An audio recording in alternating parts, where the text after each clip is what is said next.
आणि मायबाप, माझ्या रुक्मिणी मातेने सुंदर असा मांड्यांचा स्वयंपाक बनवला आणि माझ्या रुक्मिणी मातेने स्वतःच्या हाताने मुलांना जेवायला बसवलं आणि स्वतःच्या हाताने मुलांना घास भरवला.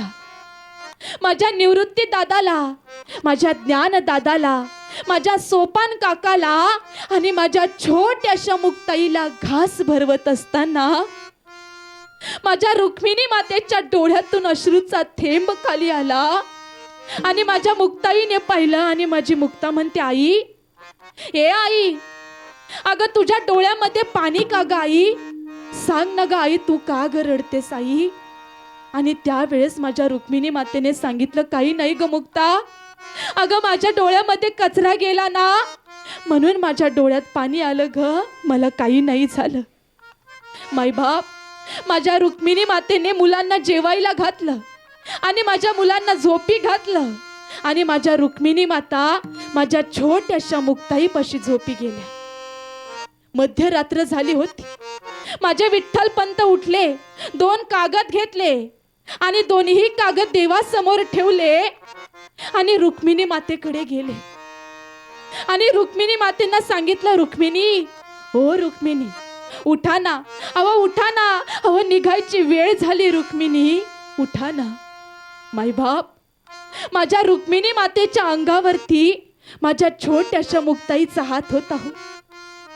अहो जगातील पहिली आई असेल ती, अहो ती मरणासाठी चालली आहे आणि आपल्या लेकराचा हात बाजूला काढून चालली. हो, जगातील पहिली आई असेल ती. कासावी प्राण मन तळमळी, कासावी प्राण मन तळमळी, कासावी प्राण मन तळमळी,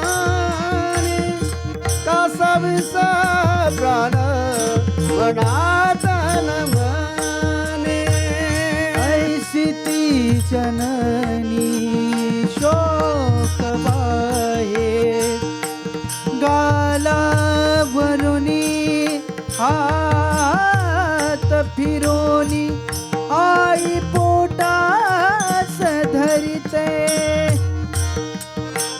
ज्ञाना माझा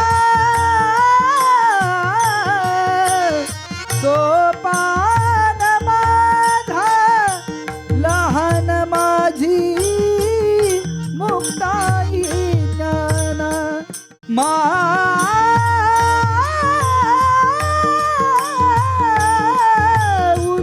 ज्ञान राजा, कासावी प्राण मनात तळमळी, कासावी प्राण मनात तळमळी, कासावी प्राण मनात तळमळी, कासावी प्राण मनात तळमळी.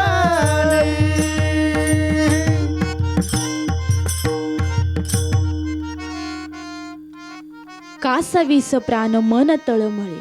मायबाप, माझ्या रुक्मिणी मातेच्या अंगावर मुक्ताईचा छोटासा हात होता. अहो जगातील पहिली आई होती ती, मरणासाठी चालली आणि आपल्या लेकराचा हात बाजूला काढून चालली. अहो जगातील पहिली आई होती ती. मायबाप, माझ्या रुक्मिणी मातेने मुक्ताईचा हात बाजूला काढला, लेकराच्या अंगावरून मायेने हात फिरवला, आवराआवरी केली आणि आता ताटीच्या बाहेर पाऊल टाकणार. त्यावेळेस माझ्या रुक्मिणी मातेला अश्रू आवरेना. अहो अश्रूंचा पाट वाहू लागले माझ्या रुक्मिणी मातेच्या डोळ्यातून, अश्रूंच्या धारा वाहू लागल्यात माझ्या रुक्मिणी मातेच्या डोळ्यातून. आणि त्याच वेळेस माझे विठ्ठल पंत म्हणतायत, रुक्मिणी, अहो रुक्मिणी, तुम्ही नका येऊ.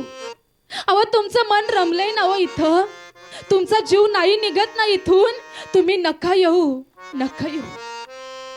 त्याच वेळेस माझ्या रुक्मिणी माता सांगतायत, अहो अहो मी तुमची पत्नी नाही रडत, हो अहो मी तुमची पत्नी नाही रडत, तर या या या माझ्या लेकरांची माय रडते, हो माझ्या लेकरांची माय रडते. अहो माझे निवृत्ती दादा मोठे आहेत, माझे ज्ञान दादा मोठे आहेत, माझे सोपान काका मोठे आहेत, पण माझी मुक्ता अजून लय लहान आहे हो.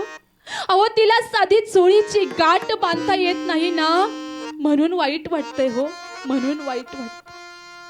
पण ते सगळं सोडून इंद्रायणीमध्ये त्यांनी देहांत प्रायश्चित्त घेतलं, देहांत प्रायश्चित्त घेतलं. सकाळ झाली आणि सकाळ झाल्यानंतर माऊली ज्ञानोबराय उठले, देवासमोर गेले, हात जोडले, दर्शन घेतलं आणि पाहतात तर काय, कागद, ते 2 कागद माझ्या माऊली ज्ञानोबरायांनी हातामध्ये घेतले. कागद पाहिले आणि कागद पाहता पाहता जोरात माझे ज्ञान दादा ओरडले, आई बाबा, जोरात ओरडले माझे ज्ञान दादा. आणि तो आवाज ऐकून माझे निवृत्ती दादा, सोपान काका, मुक्ताई धावत धावत ज्ञान दादा पशी आले.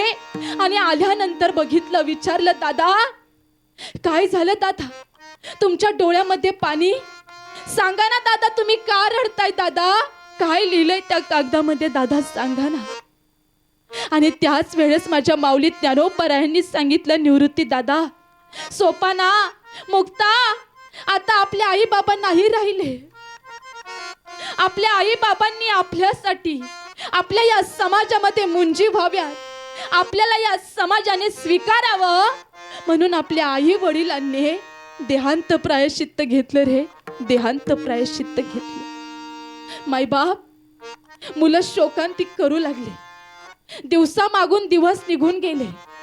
पहिला दिवस गेला, दुसरा दिवस गेला, मायबाप 5वा दिवस उजेडला आणि माझी मुक्ता ताटीच्या दरवाजामध्ये उभी होती.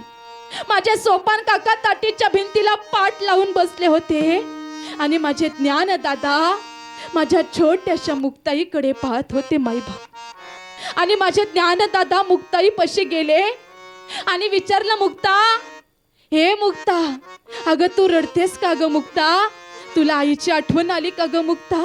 नाही हो दादा. मग तुला बाबांची आठवण आली का ग मुक्ता. नाही हो दादा. मग मुक्ता, अगं तुला भूक लागली का ग मुक्ता. आणि भूक लागली एवढाच शब्द माझ्या मुक्ताईच्या कानी गेला मायबाप.